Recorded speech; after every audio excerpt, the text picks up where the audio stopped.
இன்னைக்கு நாம்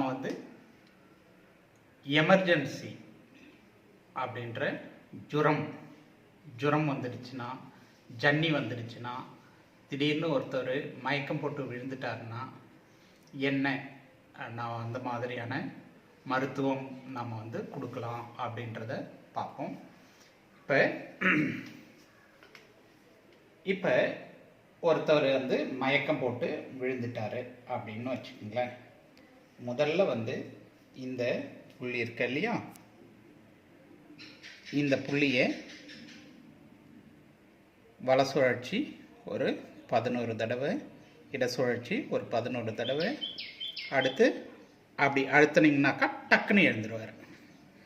இதை அப்படி அழுத்தினீங்கனாக்கா ஒரு 10 தடவை அழுத்தினீங்கனாக்கா எழுந்துருவார். அடுத்தது இதை அப்படி மேலும் கீழும் அப்படி அசைச்சிங்கனாவே அவர் எழுந்துருவார். வித்தியாசம் தெரியுதுங்களாங்க மைண்டில்? ஓகே.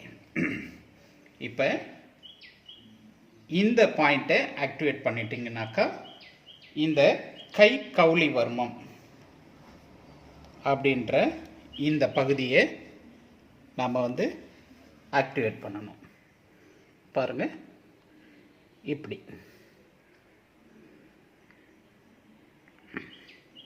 இதை left hand side right hand side ரெண்டு பக்கமும் பண்ணிங்கனாக்கா இது மயக்கத்தில் இருக்கிறவங்க எழுந்துருவாங்க. இன்னொன்று, ஃபிட்ஸ் மயக்கத்தில் இருக்கிறவங்களுக்கும் இதை ஆக்டிவேட் பண்ணிங்கனாக்கா அவங்க எழுந்துருவாங்க. இதையும் ஆக்டிவேட் பண்ணணும், இதையும் ஆக்டிவேட் பண்ணால் ஃபிட்ஸ் இது பண்ணிவிடும். ஃபிட்ஸை கண்ட்ரோல் பண்ணுறதுக்கு இந்த பாயிண்ட்டையும் நம்ம யூஸ் பண்ணலாம், கை கவுளி வர்மம் அப்படின்ட்டு. ஓகேங்களா? அடுத்தது இப்போ ஜுரம் அப்படின்றத பார்க்குறோம். ஜுரத்துக்கு என்ன பண்ணணுன்னாக்கா இந்த மாதிரியான முட்டி இருக்கும். இந்த முட்டியினுடைய பின்பகுதி இருக்கு இல்லையா, இதை பாருங்கள்,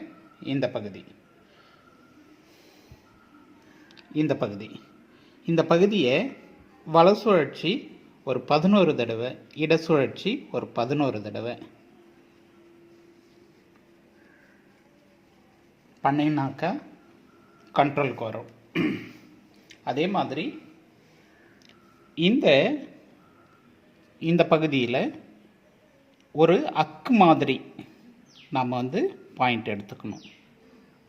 இந்த பாயிண்ட்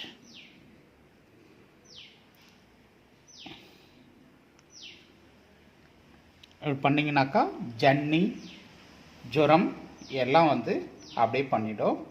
அடுத்தது இன்னொன்று, இந்த கையில் இந்த பகுதியில் பாருங்கள், இந்த கை இந்த நுனி இருக்கு இல்லையா, இதிலேருந்து ஒரு விரல் மேலே பாயிண்ட் இருக்குது. இது நெடுக்கு வர்மம்னு பேர். கையிலையும் கால்லையும் இருக்குது. இதை கொடுக்குறம்போது ஜன்னி ஜுரம் எல்லாமே நார்மலுக்கு வந்துடும். இந்த மாதிரி லெஃப்ட்டு ரைட்டில் மாறி மாறி நீங்கள் கொடுக்கணும்.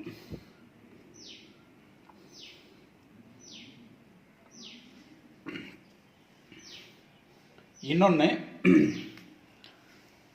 இந்த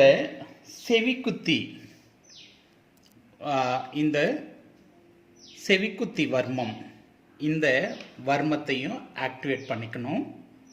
அடுத்தது பொய்கை வர்மம், இந்த பகுதி, இதையும் ஆக்டிவேட் பண்ணிங்கனாக்கா இன்னும் நல்ல ரிசல்ட் கிடைக்கும். உங்களுக்கு ஃபீவர் கண்ட்ரோல் ஆகிறதுக்கு இன்னொன்று நல்ல ரிசல்ட் கிடைக்கும். அடுத்தது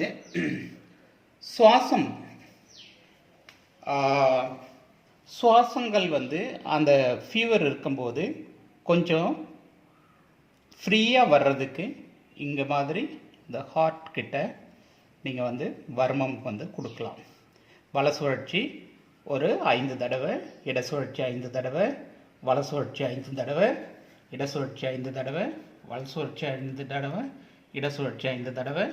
இதெல்லாம் வந்து ஹார்ட் பிரச்சனை இருக்கும்போது அந்த சுவாசம் வந்து சரியாக தடைபடும் போது இதெல்லாம் வந்து நம்ம பண்ணிக்கணும். இப்படி ஆரம்பித்து இப்படி வந்து முடிக்கணும்.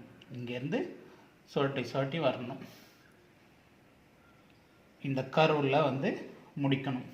அதே மாதிரி இந்த நீங்கள் வந்து இது பண்ணிங்கனாக்கா உங்களுடைய ஹார்ட் வந்து ஃப்ரீயாக இருக்கும். இதெல்லாம் வந்து எமர்ஜென்சி டைமில் வந்து நாம் வந்து பண்ணக்கூடிய விஷயங்கள். ஆக ஒரு பர்சன் வந்து எமர்ஜென்சியில் நாம் எப்படி ஹேண்டில் பண்ணணும் அப்படின்றத நாம் வந்து ஈஸியாக இது பண்ணிக்கணும்.